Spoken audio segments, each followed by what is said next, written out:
good, y'all? Welcome back. And we back with another one, baby. You know what I'm saying? Yeah, we in this thing. Anyway, today, y'all, hope y'all been doing good. We got some serious stuff to talk about today, you know what I'm saying? I've been waiting to react to this stuff with y'all on, you know what I'm saying, live. We gonna be doing the Evisceration of Diddy today, you feel me? We're gonna be reacting to all the new videos. We're gonna be watching everything that's came out, all the new evidence, everything, y'all.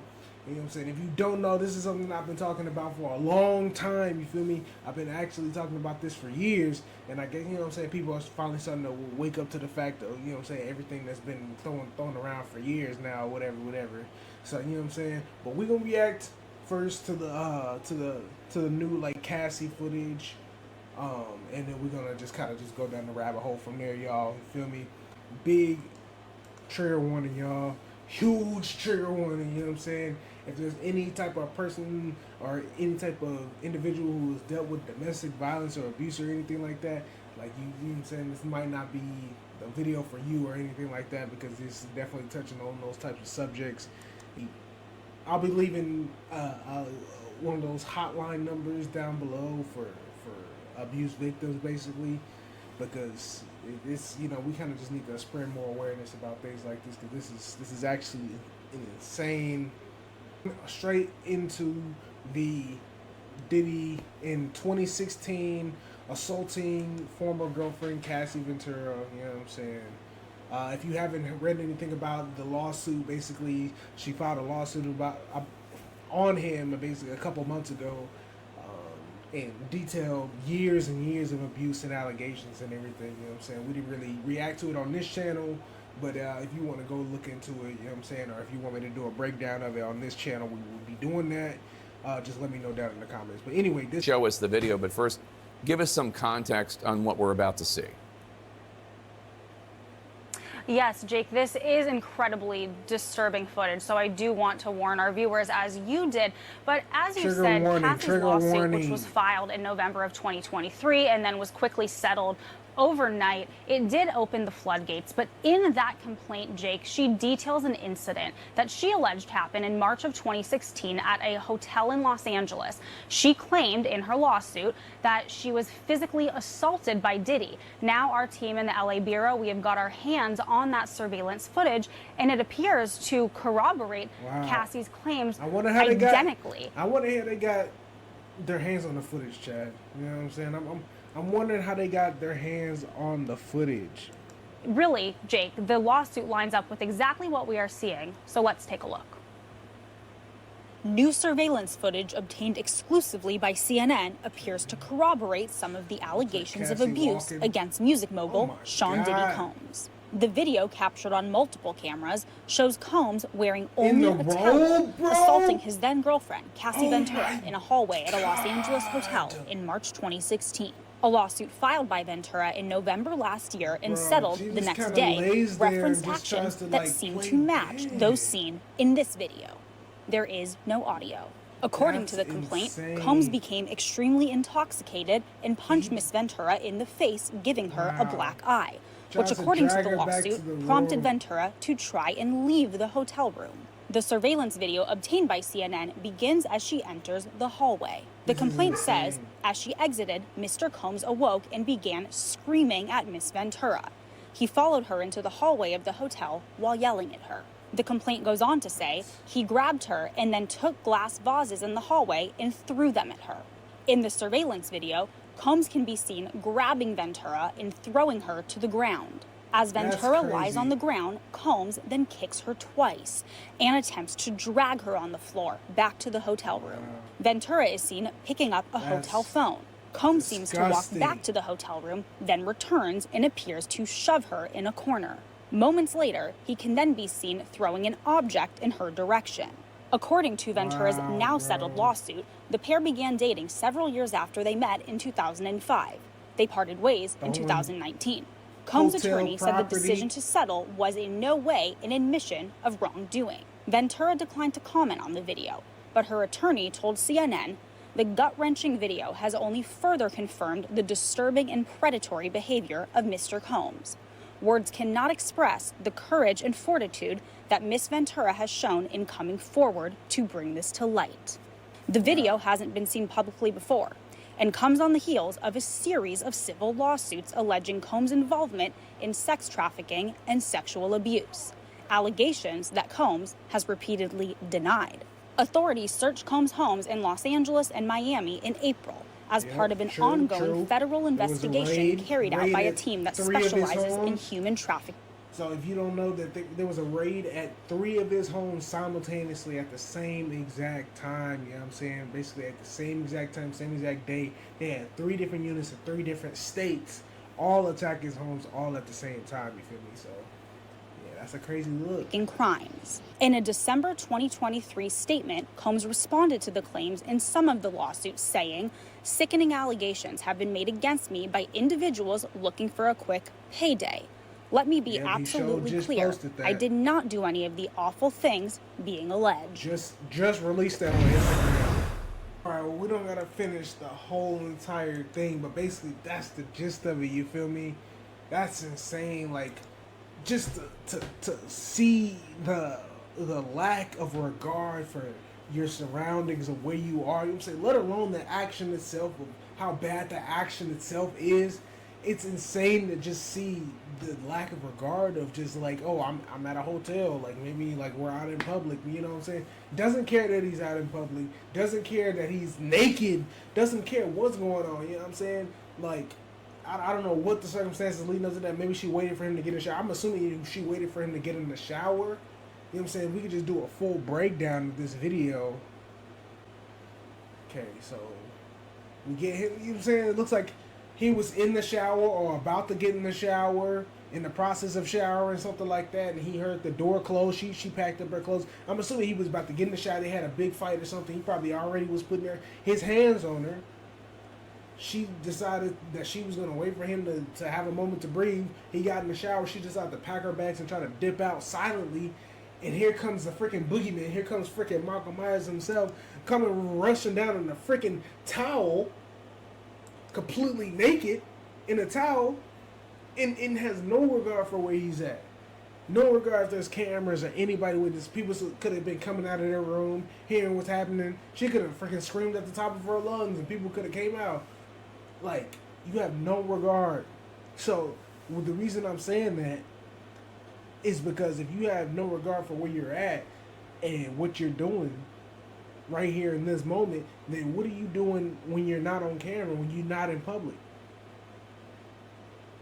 Because, you know what I'm saying, if you want to do this where there's possible witnesses, there's people around, where you're willing to, as you know what I'm saying, you find out later that he pays for this footage to get removed from the hotel. That's why it never came out before, is because he pays for this footage to get removed from the hotel. So you know that you're live on footage. You know that you're on camera, but you just don't care. So what do you do when you're not on camera? What do you do when you're in your Miami home or your New York home? Lead you to this point. Nothing should lead you to this point, ever. You know what I'm saying? If like, nobody should ever, like, men, women, anybody, nobody should be able to lead you to that point to where you feel like you got to do all of this. You feel me? Nobody should ever lead you down the road to where you feel like you have to resort to physical violence in order to get your point across, or in order to exact your authority or whatever. Like, you don't ever have to resort to that. And if you are at that point, you know you've gone too far. That you need some help, you need some counseling, you need something to fix what you got going on, because it's not right. It's not right. It's not normal. It's not everybody. It's not the majority of people, but it happens, and it happens way too often these days. You know what I'm saying? So we need to really just, like, address that. This is happening to you. You need to, regardless of the circumstance, you need to go ahead and do what needs to be done to get that person out of your life and get you protected from that person. You know what I'm saying? Even if you don't want nothing back to happen to that person or whatever, make sure that you're protected at the end of the day, because it's not worth your life. And if you're on the offensive side of this, you need You need church, you need Jesus, you need something, you need counseling, you need therapy, you need jail. You feel me? Like, Sean P-Diddy Combs, you need fucking jail, fam. More than jail. This is unacceptable. And there's this type of behavior that you've been getting away with for a long time because you think that it's okay. We gonna move straight into the next video. This is his apology video. And let's just hear what he says. Let's just move on. We're gonna hear what he says. Let's see. To reflect on the darkest times in your life, sometimes you gotta do that. I was fucked up. I mean, I hit rock bottom, but I make no excuses. My behavior on that video is inexcusable. I take full responsibility for my actions in that video. I'm disgusted. I was disgusted then when I did it, I'm disgusted now. I went and I sought out professional help. I had to go into therapy, and go into rehab. Had to ask God for his mercy and grace.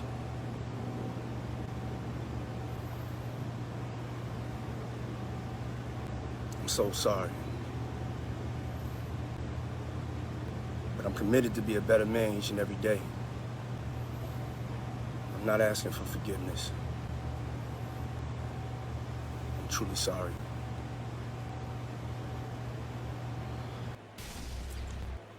Okay, so that was the full apology right there. Glad we were able to find that video right there. So, I don't know. Y'all gonna have to let me know what y'all thought about that in the comments. But my man's was just literally, you could tell that maybe he didn't even write that. Maybe his PR team wrote that.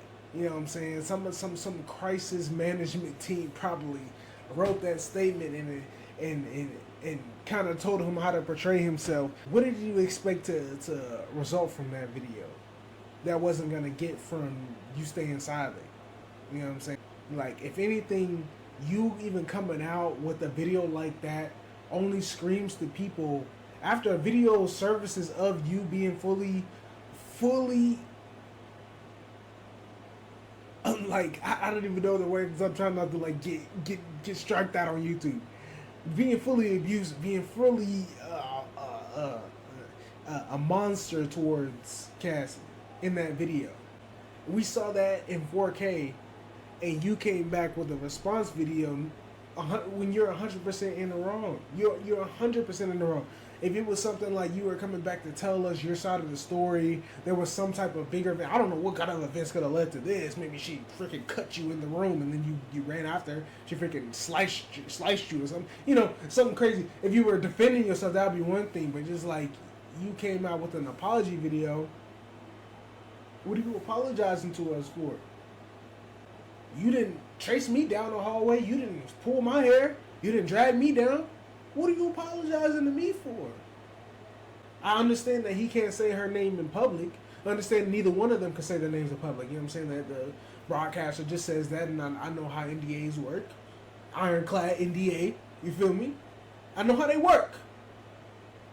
So I'm saying, what is the purpose of the apology? You're not saying I'm sorry to you at that time for doing that. I say I'm sorry. He said I'm sorry to y'all. So what exactly is he apologizing to us for? You know what I'm saying? So we're gonna break it down a bit. You feel me? Because if he was apologizing to Gassy, even if it was in the public light, he would say, "Oh, I'm sorry. Sorry to the individual. I've apologized behind the scenes, but I want to make it known publicly that I'm remorseful about this, and I've apologized to the individual behind the scenes, and you know what I'm saying, I'm truly remorseful and everything." Instead of that, is he saying, I'm truly remorseful, I was at my worst place during that time, and I'm sorry that y'all had to see it. And I get that. I get that sentiment. But that doesn't really change the person that you are. That's some presidential, that's some politician, like, that doesn't change the sentiment that people have about you. You feel me? Because that all that screams is that you're trying to save your public image. All you're trying to do is preserve what the people think about you. Because if not, you would make your apologies private. Or you would say, like I said, you would say that I already spoke to the individuals privately. We've settled privately, and I apologize for my actions and everything like that. But instead, you're saying I'm sorry to the public. I'm sorry to you guys for the way that y'all saw me in that light. I'm sorry that y'all have to see me in that light. Getting an apology acceptance from the public doesn't change the individuals that you affected. Your public image is now finished. You don't get to be the person who was, what did he have, Ciroc, the alcohol, whatever, clothing brands, this and that. Even if you have those things, you don't get to be at the forefront of those things anymore. You don't get to go, like, there's no apology run that's going to save you from the backlash that you're going to get from this. And if you keep popping out and trying to make yourself a public figure more and more, it's only going to count down the days until something happens. Because either people are going to keep pressing until you go to jail, or somebody's going to try to address you about it. Worldwide Jets, worldwide message. Sorry, I didn't even introduce. So this is Diddy's bodyguard who came out after the fact. Now he went. If y'all want to do a deeper breakdown of this in a separate video, if we want to do a part 2 of this, maybe we'll get deeper into it. But basically, he's come out and spoke about this before, and basically he said that the last time that he basically it was kind of more on the even side between him and Cassie, but it seems like with the new footage that came out, he kind of changed his tune a little bit. He kind of came back with some new statements. So this is what he had to say. Cameras was there, but of course, as we heard, he came back to the hotel and he paid to get the footage, but didn't know, which Cassie said inside a complaint, that they gave her a copy of the footage also. When you go through life just paying your way out, oh, okay, so that's how they got the footage, because they gave her a copy too. That's crazy. That was a blessing in disguise. Really feel like he wasn't sorry about that. Yeah, he might be sorry now. He's sorry that he got caught. Facts. It's crazy too. When that video first came out, everybody was like, "Yo, where the video came from? Where the video came from? Where the video came from?" If we would have read the complaint, we would have known. Yep. Cassie had a copy of the video too. Ain't none of y'all read the complaint. Yeah. We didn't either. Yeah, nah, we didn't. He also spoke on how many times he witnessed. There's no limit. There's no ceiling to the amount of evidence that she might have against Diddy.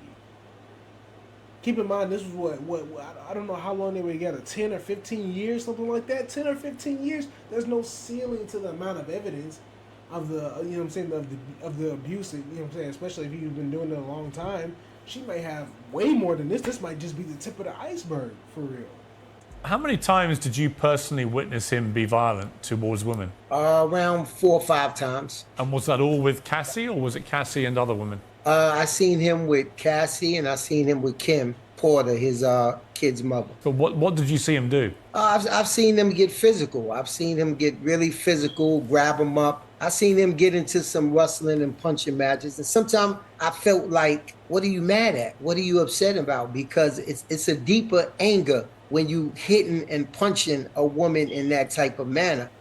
Yeah, that's fact. I'm going to have to stop him right there and say that's fact. Like, what the hell are you that mad at that you got to kick and punch a woman for what? You know what I'm saying? Some other stuff, toxic relationship with y'all punching and fighting on each other, that's one thing. So don't get me wrong. Don't get me wrong. If y'all punching and she just as big as you, just as is or heavier or bigger than you even, and she putting her hands on you and dragging you around and thumping on you, you better put your hands up and fight back. You feel me? And that's on either way around. Either way around, male or female. If they putting their hands on you, you better fight back. You feel me? But that aside, this is not that. This is people fleeing from you because you have put your hands on them and you dragging them down and beating them on them some more. And I don't know, we never got any footage between you and your ex-baby mama, Kim Porter or whatever, but I know that she is no longer with us. So maybe there needs to be an open investigation about something like that. Because, you know what I'm saying? Knowing you, knowing P. Diddy, who has too much money to he don't know how to deal with himself. So what happened to your baby mama? No, that was a very young age to pass from. Young people don't pass from pneumonia like that. A lot of people get pneumonia during their middle ages. You only pass when you're very, very young or very, very old from pneumonia. You know what I'm saying? No conspiracy. You young men, if you got some issues or you got some like problems, I don't know. With Diddy, it might just be either anger issues or it might just be the fact that he's so narcissistic because he has billions of dollars at his disposal. You know what I'm saying? But you know what I'm saying? Aside of that, there's people who are going through this and they are, you know what I'm saying? The men, the women, both of the people in the relationship are dead broke. Y'all dead broke, don't even got 2 cents to rub together, but for some reason, the guy feels like he could put his hands on you or vice versa. And for those people, just know you are the problem. You know what I'm saying? You cannot allow yourself to be in a position to where you feel like you have the authority over somebody to where you could just put your hands on them. This is a disregard of life. This is a disregard of feelings, emotions, or any type of attachment. You feel that this person is your dog or your animal, basically. You feel like this person just belongs to you, or you feel like this person just is subservient to you, and if they say anything against you, then they just deserve the worst type of punishment.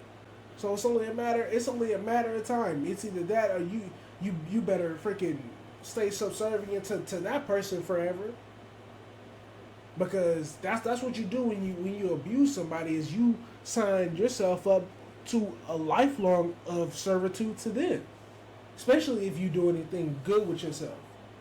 Because now, anytime, this is why a lot of this stuff comes up, because now that you've done well with yourself, now that you have millions of people that you have done wrong, they don't want to take it laying down. They don't want to see you win. Obviously, they want to see you win because you've done them so much dirt. You people who think that you can get away with this forever, it's not a forever thing. And it's not worth it. It's never worth this. Because if somebody lets you attack on them, when they finally attack you back, it's going to be way more brutal. I'm going to tell you that right now. Yeah, how much of that did he stop? I do remember, if I'm not mistaken, Cassie, I think that's the bodyguard Cassie said did help her one time. Oh, okay. If I'm not mistaken. Yeah. But I could be mistaken. That is definitely true. It is in the deposition. He is named. This is the reason he's speaking out, this bodyguard. The reason he's speaking out specifically is because, and he even says it himself, he never even wanted to inject himself into the conversation for the people who think he's doing it for clout. Cassie literally names him in the investigation. She names his name in the lawsuit. So, he's kind of forced to come out and talk about it or whatever. So. While at his studio, per the filing, Combs and an associate then pressured her to smoke and drink until she felt like she was floating, despite her previously insisting she had had enough. Combs then allegedly demanded McKinney follow him into the bathroom, where he began kissing her without her consent and forced her to perform on him. She said she lost consciousness shortly after and awoke in shock to find herself in a taxi back to the designer's apartment, per the lawsuit. McKinney, who claimed in the suit that she was blackballed in the modeling industry following the incident, is seeking compensatory and punitive damages in the case, as well as coverage of her attorney's fees and costs. She also demands a trial by jury. Those lawsuits can't stop, won't stop. And at this point, Diddy not going to pay nobody off. He's not going to settle with nobody. There's no reason to. He's not trying to hide anything no more. It's all out there now. Like he's not going to settle with none of y'all at this point. She had claimed that the weed was laced with another drug. And Crystal McKinney is suing for violation of the New York Victims of Gender-Motivated Violence Protection Law. Damn, it's so many laws. This law gives survivors of gender-motivated acts of violence more time to pursue civil actions by extending the statute of limitations. So she claimed the incident made her severely depressed and led her to eventually quit her modeling career. Damn. Yes. Wow. I mean, Definitely didn't hear about that last one, and I mean that's just insane to hear. Take it with a grain of salt. There's got to be a little bit of the burden of evidence with a lot of this stuff. But hey, if it's coming off of the back of the Cassie lawsuit, I'm sure that there's a little bit of merit to it, at least, or some type of merit to it. If she's, you know what I'm saying, she's going the full route with it.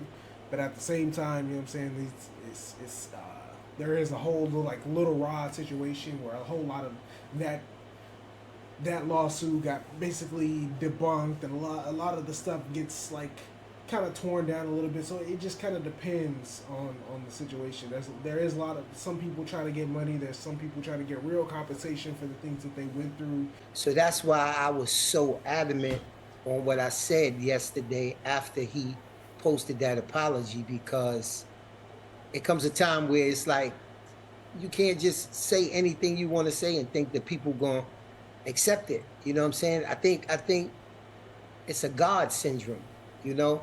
The same way that he's been in a lot of trouble before and you could pay your way out. He knew those cameras was there, you know? But of course, as we heard, he came back to the hotel and he paid to get the footage, but didn't know, which Cassie said inside her complaint, that they gave her a copy of the footage also. You know what I'm saying? So when you go through life just paying your way out, I really feel like he wasn't sorry about that. Yeah, he might be sorry now. He's sorry that he got caught. But if that was a one-time incident, then I would say accept his apology. But I think in that apology, he said what he thought people wanted to hear. How many times did you personally witness him be violent towards women? Around 4 or 5 times. And was that all with Cassie, or was it Cassie and other women? I seen him with Cassie, and I seen him with Kim Porter, his kid's mother. Right, who's now sadly no longer with us. But what did you see him do? I've seen him get physical. I've seen him get really physical, grab him up. It was one time that Cassie mentioned inside her lawsuit where she said she had to go over to the London hotel. That's ridiculous. I was the one that was checking on her every day at the London hotel. You know what I'm saying? So I know that to be true. I seen him get into some wrestling and punching matches. And sometimes I felt like, what are you mad at? What are you upset about? Because it's a deeper anger when you hitting and punching a woman in that type of manner. And it's okay. Fact. It's understood if you have a problem with one woman and you seek things. But when you have a problem with every woman that you're dealing with, then I think that problem is inside of you. I seen him inside the car, grab her up. I seen him smack her, you know.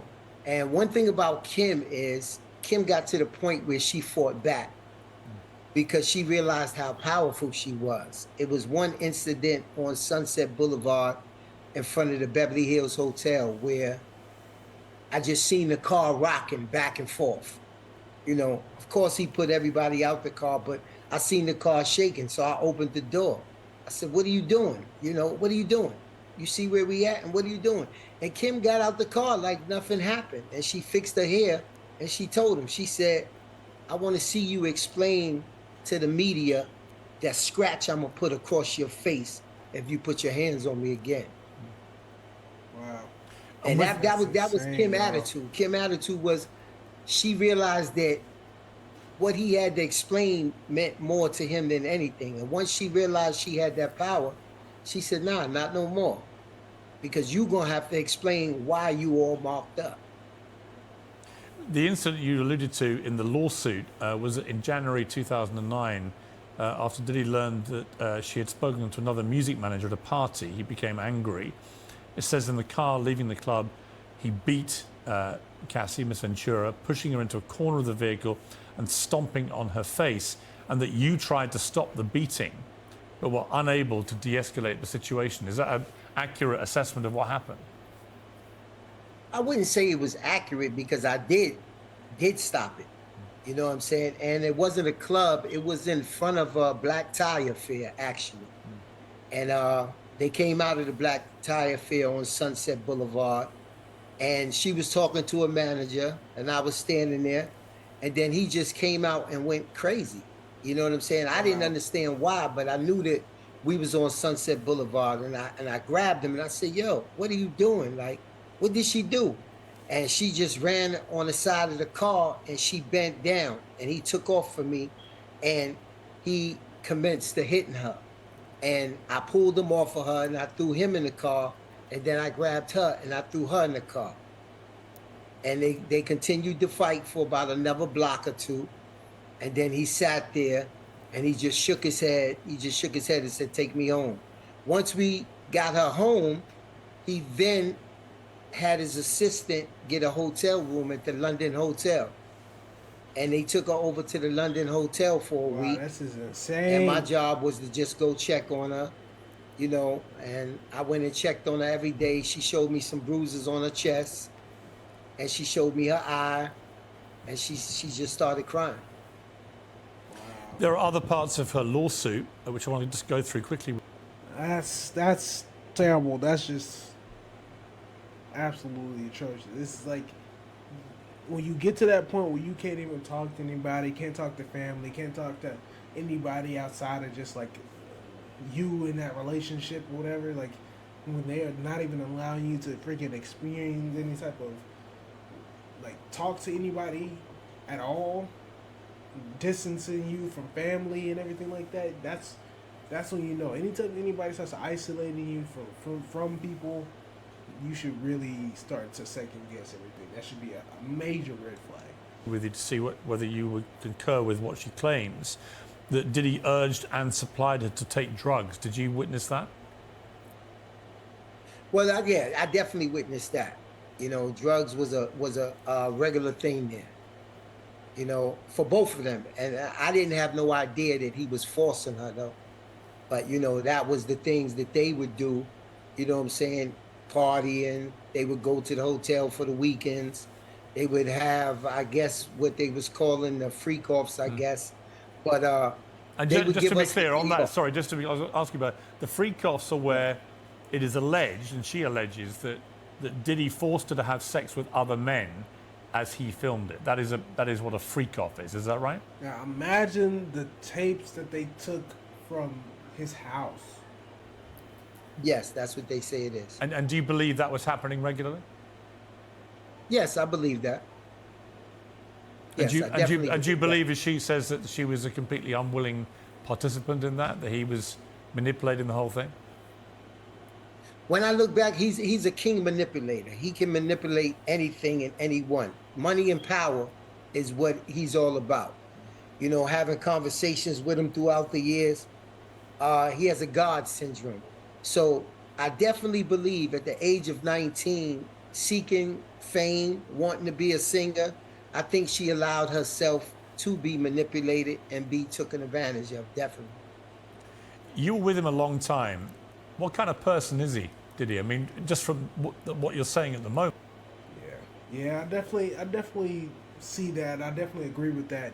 You know what I'm saying? Some of these people are masters at manipulating to get people to do the things that they want them to do. But I also feel that, you know what I'm saying, there's within people, especially by the time you're turning 19, 20, 21, there's got to be a hard line moral code that you just won't pass. Like, you won't kill someone, you won't do this, you know what I'm saying, you won't you know, there's a lot of acts that you won't commit. So it's like, and even going into these scenarios, you tell yourself you won't commit these acts, and then you start committing some of these acts. It's like there is a hard line moral code that either you've set for yourself or your parents have set for you. You know your boundaries, and it just seems like when people have certain level of money or whatever, that they allow themselves to be bended. They allow their moral codes to be bended or whatever by a person that has more money. And I don't think, you know what I'm saying, this is no shot at her or anything like that, but I definitely think that there's like maybe better conversations that parents need to be having with their children, or something that needs to be had with our young adults, because our young adults are at a point to where any action that they're making, it's not like, if you do anything wrong or illegal, say she did something illegal and she's an accomplice, she's not going to get off simply just because she got manipulated. you know, say he forced her and convinced her to kill someone. Like, look at the people, the Manson family. They all got manipulated into killing someone. You know what I'm saying? You don't get off just for that.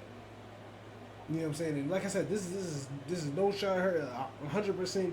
Everything that she went through was not her fault at all. Like, she didn't ask for it. She didn't do anything to cause it. But I think that, like, in order to basically maybe create some type of prevention effort in the future, like some type of prevention effort for people for years to come, about people with all this money and power, there's always going to be people with money and power. So we have to, you know what I'm saying, kind of instill some type of prevention system as parents, so our kids, or, you know what I'm saying, our young adults don't end up in these scenarios. You know what I'm saying? I think that there was a part of her that was at least pretending to be, you know, infatuated with it. And there was a part of her that pretended that this was what she was all about, that this is what she loved, that she was there to do all these things. I'm sure in the moment that she either convinced herself or was going out of her way to convince him that this is what she wanted to do. Anyway, let's continue. Moment, he comes across as a pretty unpleasant piece of work. He's an arrogant person. He's a no-nonsense person. If he wants it, he feels that he can get it. You know, if he wants it, he feels that he can pay for it. If he wants it, you can't tell him no. And I think at that particular time, she was 19 years old. We talking about a child.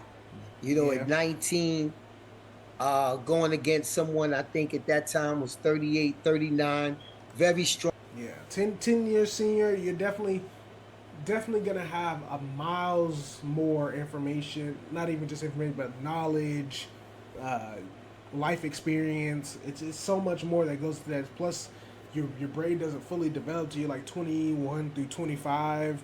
So a lot of stuff that goes into it. But like I said, that's what I'm saying. It has to go into you instilling, especially as parents. I'm not a parent, but I'm just saying, people are instilling to our kids that are going into like young adulthood. You know what I'm saying? I'm only 25 myself, but going into young adulthood, a pretty tight moral code. You know what I'm saying? And like I think that with the state of the world, and people are iffy about this way or the parents' way of teaching or religion or this or that. It's just like we're in this sort of state of limbo where it's hard to instill hard morals into your kids, but it's just, you just absolutely have to try your hardest these days in order to do so, because it's just like this. You have to instill those morals, not only just so they become a better person, but just so they don't lead themselves into scenarios where they're around dangerous people. Strong, very powerful in the music business, and he took advantage of that, and he knew how to take advantage of that. How did it make you feel? I mean, you've already slightly alluded to this, but how did it make you feel? You're a security man, your job is to protect people. When you watched a man who's a strong man, like Diddy, physically attacking women in the way that he did, what did that make you feel? I mean, it made me feel, one, like he was he was wrong. I knew he was wrong. If it happened on my watch, I would get in between it, but I felt powerless because I couldn't get in between it if I wasn't there. I couldn't get in between it if you stayed. And we've had conversations, you know. Me and Cassie had conversations. Me and Kim had conversations. And Kim was basically telling me, she said, Bonds, I got 4 of them. She said, I allow these things to happen as far as him messing around with girls and stuff like that. And she said, when I get tired of it, he's gonna know. And Cassie, you got to a point where it's like you talking to your daughter. And I'm giving her advice, but Cassie was so scared that the advice that you would give her, she would go back and tell him. And that would make you not want to talk to her or give her advice or tell her what she should do, because she would go back and tell him, maybe when she got high and they was alone, next thing you know, he would call you over the speaker and tell you to, yo, come to my room, come to my room. Why are you talking to my girl? Why are you talking to my girl? So a lot of people say, why did you stay? And I tell people, you know, me, myself, I was also manipulated. You know, he would also apologize to me, like, yo, I don't know what's wrong with me. Yo, that's not gonna happen again. I bet that's true. You know what I'm saying? I'm gonna do better. You know, you would see everything going all right for the next couple of weeks, for the next month or two, and then all of a sudden you would see him blow up again over something. Maybe she didn't want to go out. Maybe she didn't want to do something, and he would totally lose it. And it's been times that we even had conversations like, yo, why? What's wrong? And he'd get to the point where he would act like he was mad at you about it, so you would stop conversating about it. You know, he had ways to tell you, okay, enough is enough. Don't get in my business. And it made me feel like a helpless person, but at the same time, if I stay, I felt like I could help. But if I leave, who's gonna help her? It was plenty of people there. Why did she say my name? Because everybody else would turn a blind eye to it. There is a suggestion. And that's one of the reasons that I stayed. Right. There's a suggestion, Roger, that he would keep tapes of celebrities in his homes when they were taking drugs or having sex, whatever it may be, we're gonna get right into that here in a second. Later. Did you ever see any evidence of that? No, not at that time. In 2012, I never seen no evidence. He did keep a video bag with him, or his assistant kept a video bag with him. And from the things that's been going on now and the things that's been revealed, I would say allegedly that video bag was of the things that they did together. But he always had a video bag with him. At that time, it was one of the little camcorders. And he always kept like the videotapes and the cassette tapes there with him. There have also been allegations involving him and other men in terms of abuse and so on. What do you know about that? We're about to get into that here in a second. I don't know nothing about that. I've never been in there. You know, when they would do those type of things, we would have the day off.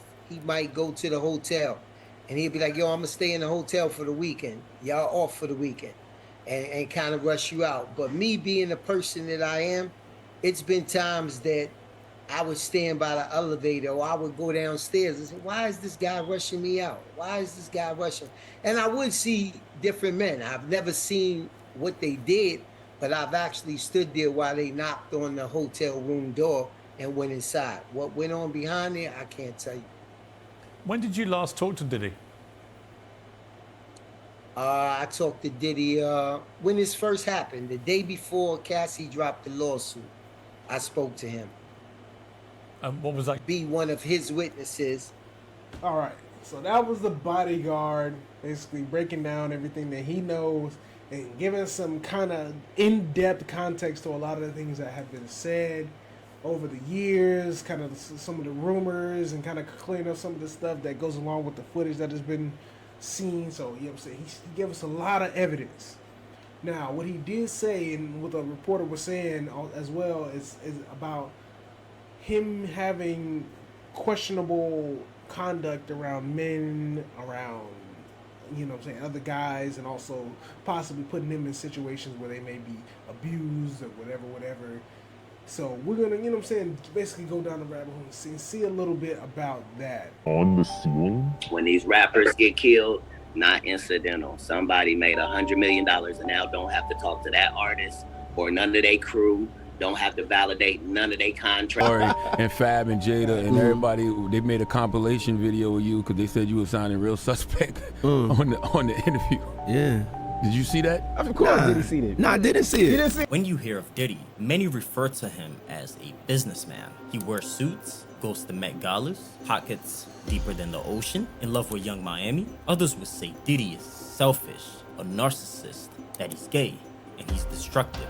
Why could these much rumors be surrounding Diddy? Before we even begin talking about Diddy, let me open your eyes into the secret parties of the mega rich. The parties of the mega rich. On February 9th, 2022, a documentary was posted to Vice describing the secret sex parties of the mega rich. These parties were filled with some of the most vilest things. The manager recalls that on one weekend, a large group of 60-ish people would rent out an entire hotel. They would purchase the entire hotel just to turn it into one giant orgy. They'd spend $250,000 just for 2 nights at a time. And these billionaires, they would leave one heck of a nightmare in these hotel rooms. Is it blood on the floor, feces on the walls, or even semen stains on the ceiling? Inside these rooms that were left by these billionaires, a black light showing germs not visible to the eye, to the naked eye, would be turned on, and what they saw that was left of this party was disgusting. We looked down and saw the stains, we looked to the sides and saw them on the wall.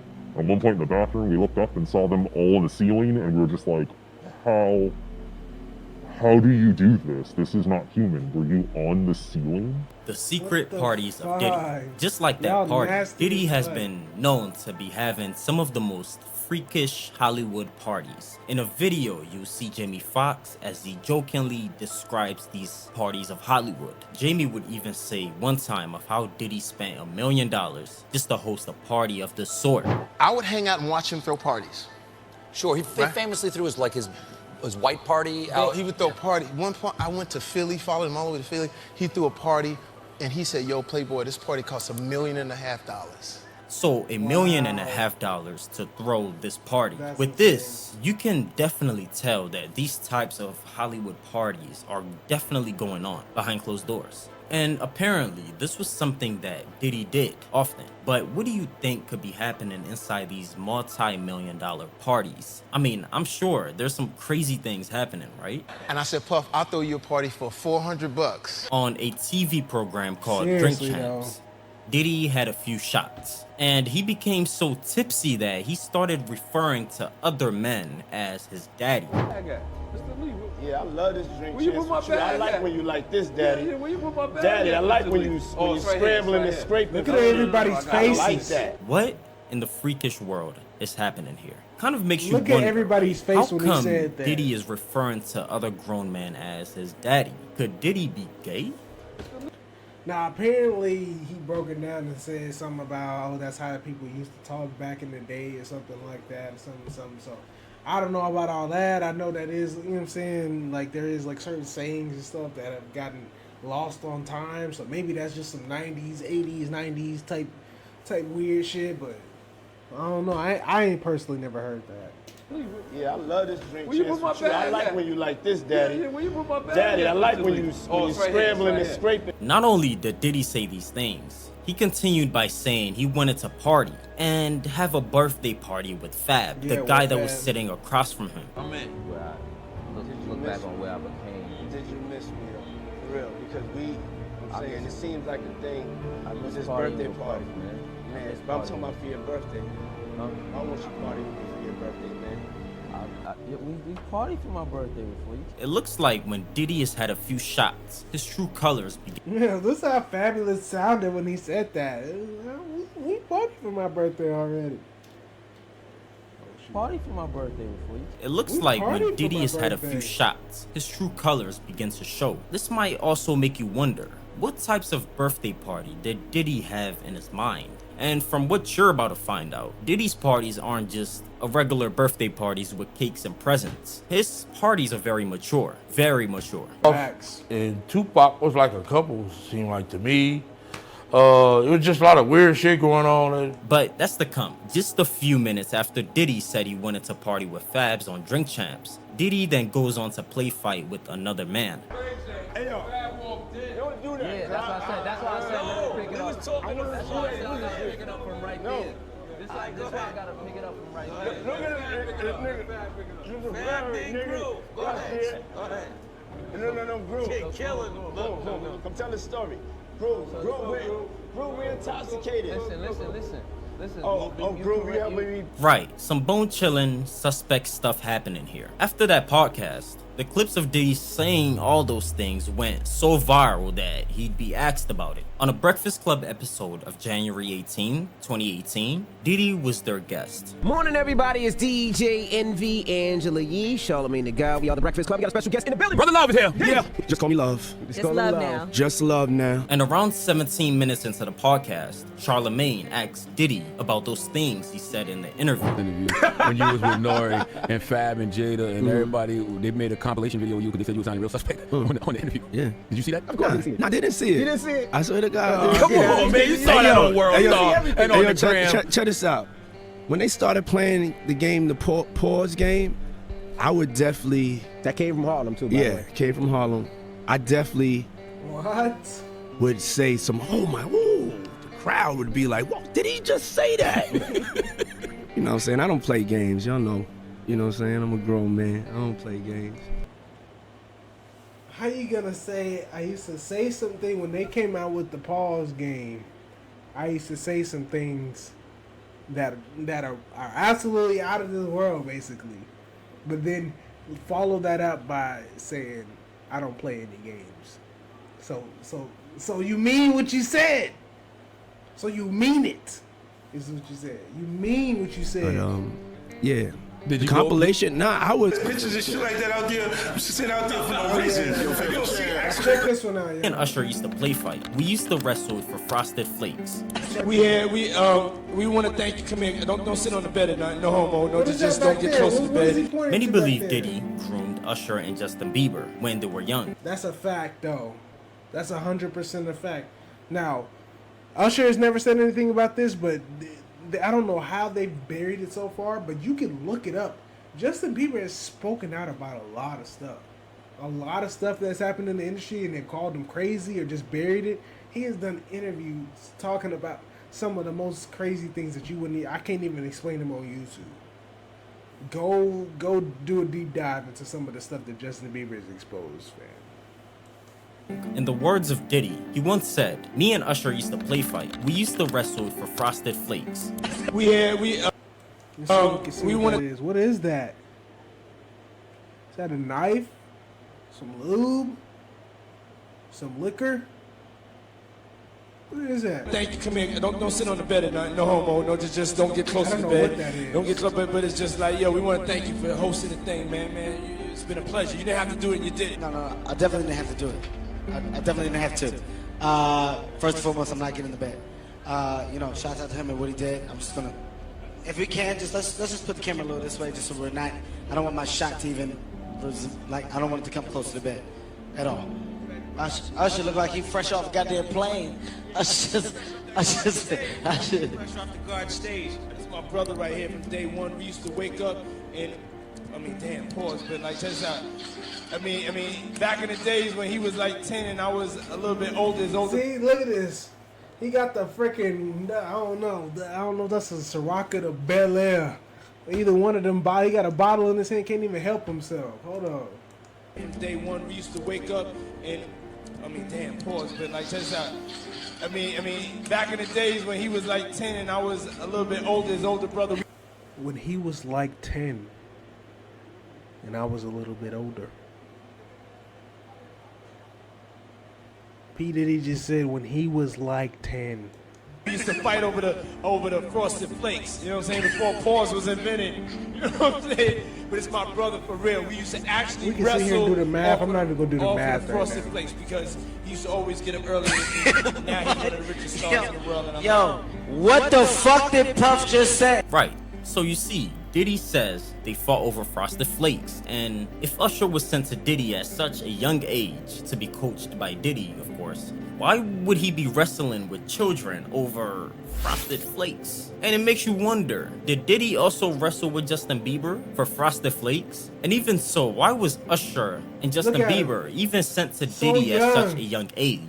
Here we have Diddy, who created this oddly named camp that goes by the name of Puff's Flavor Camp. Why the word flavor, you may be wondering? Describe these things he saw as some very curious things happening behind closed doors. So this is Usher basically breaking down a little bit of, him living with Puffy when he was in the Flavor Camp as a teen.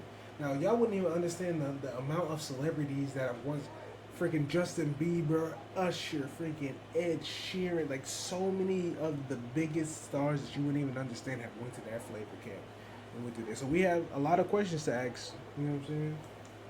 New York City, and I lived with Sean Puffy Combs for a year. That's the crazy thing. Now that was L.A. Reid's idea, right? We're sending you. Not only that, but he was under his custody, legal custody. He was a legal guardian of that young boy.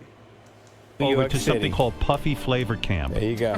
To learn Flavor some. Camp. Yeah, Flavor that's what it Camp. was called. And you're going to go to Puff Daddy's. He's going In the 90s, do you understand what that's like? Puffy's place was like just filled with chicks and orgying like nonstop, right? No, not really. I Come mean, on. but hey, it was curious. I got a chance to see some things. Yeah, but you were 13. What were you I seeing? went there to see the 10, lifestyle. 13. Right. And I saw it. Grown men and women, naked, doing everything that they're doing around children, man. This is what he's talking about. I mean, I'm hoping that I'm not messing up for freaking YouTube, whatever. I don't get this freaking video flag, but bro, listen to what he's saying. Right, and it was, but I don't know if I could indulge and understand what I was even looking at. It was pretty wild. It was, So nobody it was tried to, some woman didn't come along. I didn't say that. Okay. I didn't say that. What I did say is that there was. So wow, just basically confirmed it because he just said I didn't say that. He said no woman came along. Like, come on now, 13-year-old. Very curious things taking place, and I didn't necessarily understand it. Biggie Smalls was there. Biggie Smalls was there. Lil Kim, Craig Mack. All these people are hanging around. Yeah, man. Faith Evans, Jodeci, Mary J. Blige. They didn't know nothing about this shit. Oh. I was having a good time. You know what I mean? Now, so you may think, how was this happening? And where was Usher's parents when all age? And just like Usher here, here's Justin Bieber, who is about to spend 48 hours with Diddy, which Diddy would go on to say the things him and Justin would be doing are things that could not be disclosed. So check this out, yo. Justin, you ever seen the movie 48 Hours? Right now, he's having 48 hours with Diddy, him and his boy. They're having the times of their lives, like, where we hanging out and what we doing. We can't really disclose, but it's definitely a 15-year-old's dream. We hanging out and what we doing. We can't really disclose, but it's definitely a 15-year-old's dream. When we're hanging out, we can't disclose it, but it's a 15-year-old's dream. He signed to Usher. I had legal guardianship of Usher when he did his first album. I did Usher's first album. I don't have legal guardianship. But for the next 48 hours, he's with me. So and we gonna go full crazy. We going now, full in this crazy. context, what were these full crazy things happening inside of Diddy's house? Also, Facts. what was so secret? That's crazy, guys. That's absolutely freaking bonkers. Yes, a lot of this stuff is stuff that I've spoke on before. Is actually like, you know what I'm saying, if you don't know, this channel right here is actually started as like an exposed channel for a lot of these things that people are talking about. It kind of started with a little bit of this. Now it touched on some of the stuff that's happening at Disney. I actually like some of these things. I have 2-hour long documentaries up. Believe it or not, I could literally drop them at some point for you guys if you know what I'm saying, if you guys ever want to see those or whatever. But I literally have documentaries breaking down stuff that happened at Disney, the whole Dan Harmon thing with you know what I'm saying, the Nickelodeon guy, the whole freaking documentary about the Nickelodeon guy. I literally had a documentary about him too before. Like he wasn't. I didn't have a whole documentary about him, but everything that they said in that documentary, and most of the stuff that got exposed in that documentary, I was like basically talking about it a long time ago. I was talking about it about like 2 or 3 years ago. You feel me? Like I had a whole 2-hour long breakdown video, pulling together all the different like information and basically all the different interviews that everybody's done throughout the years leading up until this point and everything. Like a lot of this stuff, I've been talking about it, and I stopped talking about it for a while to, you know what I'm saying, kind of do other things. So if you guys would like me to get back into doing this type of content, exposing this stuff, hopefully know what I'm saying, YouTube doesn't mess with me, because the last time I tried to do this, YouTube was like completely trying to take me down, you feel me? So that's kind of why I started playing games and doing a little bit of lighter content. But if you guys are enjoying this and you guys really want to like uncover some information together, or you want to go through some deep dives of some of the stuff that these people have done, some of the heinous acts some of these people have done, we'll do that. You know what I'm saying? I'll try to keep it as good for the terms of service for YouTube and everybody else as possible, so that we don't get, you know what I'm saying, any strikes or anything. And we'll do some deep dives into some of the information that has been spread around, guys. But yeah, man, this was a deep dive. This is the final evisceration. This is Diddy's last stand. He's never coming back after this, you feel me? This is Diddy's last stand, and it's over for him, you know what I'm saying? And it's over for a lot of people. A lot of people are coming down this year, so y'all better like just stay awake, stay strong, you know what I'm saying, and stay safe out there, man, because it's a lot of crazy people, but it's a lot of people coming down this year, so y'all better just stay safe out there, man. This is a heavy video, so we're just gonna end it there. No crazy, you know what I'm saying, nothing. I want y'all to have a great one. Y'all keep yourself safe. Have a nice, peaceful night. And I hope to see y'all in the next one. Let me know what you thought about it down in the comments. And please drop that like button. You know what I'm saying? If you made it this far, please drop that like button. Hit it. Hit it right now. Please. Just hit it. That's it. You ain't got to do nothing else. Just hit the like button. Appreciate it. Love ya, man. Let me see y'all in the next one. Hit that like button for me. All right, bye.